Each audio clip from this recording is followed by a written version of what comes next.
Hello students, today we are going to start our new topic interference of light, है ना। इसमें हम पहले पढ़ते हैं सुपरपोजिशन। ये इंटरफेरेंस ऑफ लाइट आपको पता है कि आपका जो डिफ्रैक्शन होता है और ये जो प्रिंसिपल होते हैं डिफ्रैक्शन का, ये आपका सुपरपोजिशन से और लाइट का वेव कैरेक्टर से आपका इजली एक्सप्लेन हो सकता है ना। लाइट का रिफ्लेक्शन, लाइट का रिफ्रैक्शन, ये सब आपके जो है वेव कैरेक्टर से इजली जो है हम इसको समझा सकते हैं। तो इसलिए हम जो है इंटरफेरेंस सुपरपोजिशन प्रिंसिपल हमारे लिए बहुत इंपॉर्टेंट हो जाता है। और ये जो प्रिंसिपल है सुपरपोजिशन, ये आपका लाइट में नहीं, जनरल वेव्स में भी काम आता है, लाइट वेव्स में भी काम आता है, और जगह जो आपका जो हायर साइंटिफिक लेवल के कंसेप्ट्स होते हैं उनमें भी सुपरपोजिशन काम आता है। तो सुपरपोजिशन मेनली क्या होता है, सुपर इम्पोज से बना हुआ है ना। इसका मतलब एक चीज किसी के ऊपर रख दी गई तो रिजल्टेंट उसका क्या होगा वो बताता है आपका सुपरपोजिशन प्रिंसिपल। तो इसी तरह से हम जैसे लाइट रेज होती हैं, इसको पहले डेफिनेशन देख लेते हैं। इस प्रिंसिपल के अकॉर्डिंग किसी भी एक पॉइंट पर रिजल्टेंट डिस्प्लेसमेंट जो होता है, जो दोनों वेव अगर एक पॉइंट पर हैं तो उस पॉइंट पर उनका जो रिजल्टेंट डिस्प्लेसमेंट होगा वो उसका वेक्टर सम होगा। ये है आपका vector sum of the displacement produced by individual wave. इसका मतलब क्या हुआ, जैसे y है, y आपका रिजल्टेंट है, तो ये क्या होगा, vector sum v1 plus v2 plus v3 इन वेक्टर फॉर्म में इनका सम आपका इसका रिजल्टेंट डिस्प्लेसमेंट होता है। ठीक है, अब इसको समझने के लिए आपका ये वेव समझते हैं हम, है ना। दो कंडीशन हमने बनाई, इन दोनों कंडीशन को हम अब देखते हैं कि किसी एक पॉइंट पर अगर दो वेव मिल रही हैं तो उनका रिजल्टेंट किस तरह से बनता है सुपरपोजिशन प्रिंसिपल के अकॉर्डिंग। तो इस प्रिंसिपल के अकॉर्डिंग सपोज कीजिए इस पॉइंट पर t1 टाइम पर इस वाली ये जो है, ये वाली वेव 1 है, ये वाली 2 है ना। तो 1 वेव ये जो आ रही है, ये 1 वेव चल रही है 1 2। तो इस पॉइंट पर इसका एम्पलीट्यूड है y1, इसका डिस्प्लेसमेंट कितना है, मीन पोजीशन ये होगा इसकी। मीन पोजीशन मतलब जहां इसका नॉर्मल 0 होता है, जहां वो एवरेज आता है, जितना ऊपर है उतना ही नीचे है ना। तो जहां उसका एवरेज आता है, 0 लेवल आता है, वो उसका मीन कहलाता है। तो मीन पोजीशन से कितना ऊपर है, y1। इसी टाइम पर y2 दूसरी वाली वेव y2 डिस्प्लेसमेंट है ना। तो इसी टाइम पर इन दोनों का कंबाइन असर कितना होगा, इन दोनों का कंबाइन असर होगा y1 प्लस y2। सपोज कीजिए ये आपका यहाँ पर आ गया, ये पॉइंट यहाँ पर आ गया। सिमिलरली ये यहाँ पर इतना है, यहाँ पर ये इतना है, जुड़ के आपका ये इतना आ गया। सपोज कीजिए यहाँ पर ये इतना है, यहाँ पर ये इतना है, जोड़कर आपका ये आ गया। ठीक है, अब इस तरह से सबको इंडिविजुअल पॉइंट को जोड़ दीजिए आप, और जो रिजल्टेंट वेव आएगी आपकी, ये देखिए रिजल्टेंट वेव आ गई आपकी, ये इस तरह से ये रिजल्टेंट वेव आपकी आती चली जाएगी, है ना। देखो सारे पॉइंट मिल गए। तो इस तरह से हम देखते हैं कि हर पॉइंट पर आपका जो डिस्प्लेसमेंट है वो जुड़ जाता है वेक्टर फॉर्म में, क्योंकि ये दोनों एक ही डायरेक्शन में है तो इनका जुड़ गया और एक बड़ी चीज मिल गई, है ना। पॉजिटिव पॉजिटिव ऐड होके आपकी एक बड़ी चीज मिल जाती है ना। तो इसको कहते हैं कंस्ट्रक्टिव इंटरफेरेंस। क्या कहते हैं, कंस्ट्रक्टिव इंटरफेरेंस।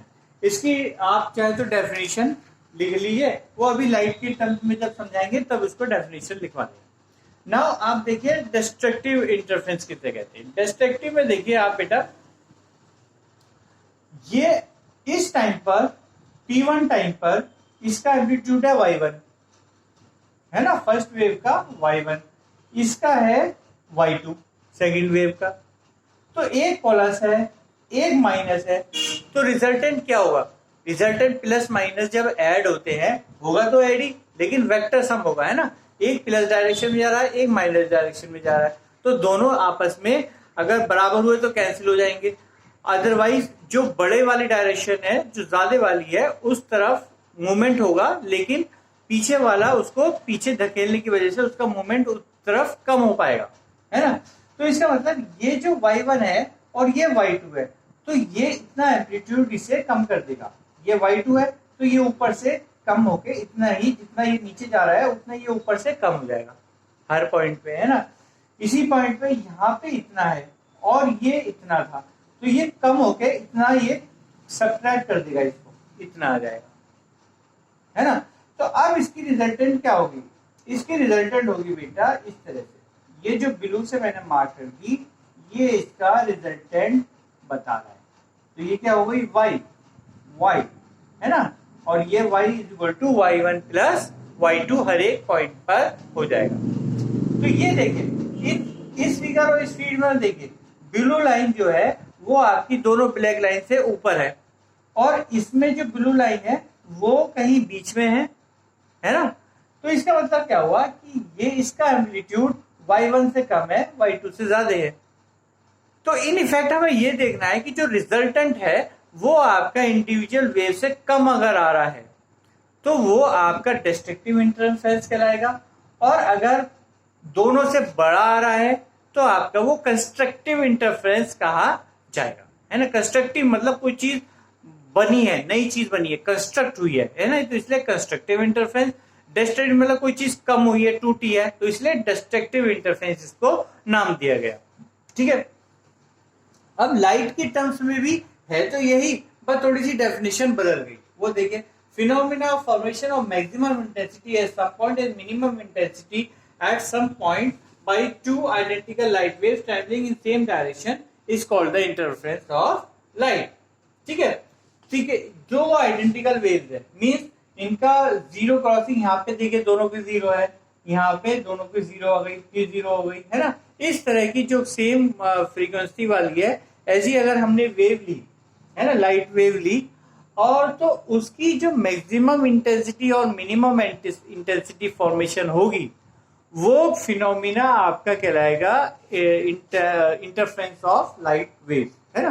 तो बस इंटेंसिटी की टर्म्स में कह दिया, यहाँ डिस्प्लेसमेंट जनरल जो सुपरपोजिशन है उसमें डिस्प्लेसमेंट की टर्म्स से बता रहे थे, और यहाँ पे इसने जो है सिर्फ maximum intensity formation and minimum intensity formation, इस तरह के, मतलब इंटेंसिटी में चेंज आ रहा है, इंडिविजुअल की इंटेंसिटी अलग अलग है, लेकिन जो कंबाइंड वाली है वो भी कहीं ज्यादा हो रही है, कहीं कम हो रही है ना।